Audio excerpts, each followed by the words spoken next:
Mardi 19 septembre 2023, c'est le grand rendez-vous ici au siège des Nations Unies. Les chefs d'État des pays membres de l'ONU arrivent à tour de rôle. Parmi ces dirigeants du monde figure bien le chef de l'État congolais Denis Sassou Nguesso. Tous viennent rehausser de leur présence l'ouverture du débat général de la 78e Assemblée générale de l'ONU, placée sous le thème « Reconstruire la confiance et raviver la solidarité », accélérer l'action sur la mise en œuvre de l'agenda 2030 et ses objectifs de développement durable à travers la paix, la prospérité, le progrès et la durabilité pour tous.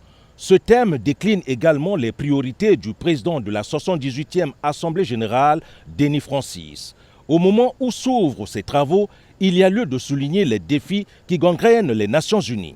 Défis majeurs générés par un ordre économique de plus en plus contesté par les pays en développement, les effets négatifs persistants de la pandémie de Covid-19, le poids de la dette et les tensions géopolitiques actuelles qui offrent de nos jours l'image d'un monde divisé, une division exacerbée par la guerre en Ukraine.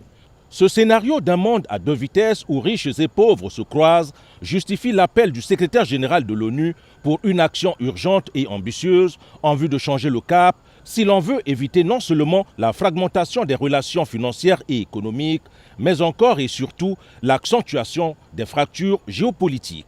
Cette vision du secrétaire général, reflétée à travers les grands axes de son rapport intitulé « Agenda pour la paix et notre programme commun », pose là de nouvelles problématiques sur lesquelles les États ici réunis pencheront tout au long de la présente session. En effet, du 19 au 29 septembre, les chefs d'État et de gouvernement déclineront à la tribune des Nations Unies leur vision du monde. Pour cette journée inaugurale, la parole a été donnée primo au président du Brésil, Lula da Silva, qui a évoqué la crise climatique, la faim et la pauvreté qui sont des défis des temps présents. Le président américain Joe Biden, prenant la parole en second, a martelé que la rivalité entre la Chine et les États-Unis ne doit pas dégénérer en conflit. Pour lui, les divergences entre les États ne doivent pas entraver le développement.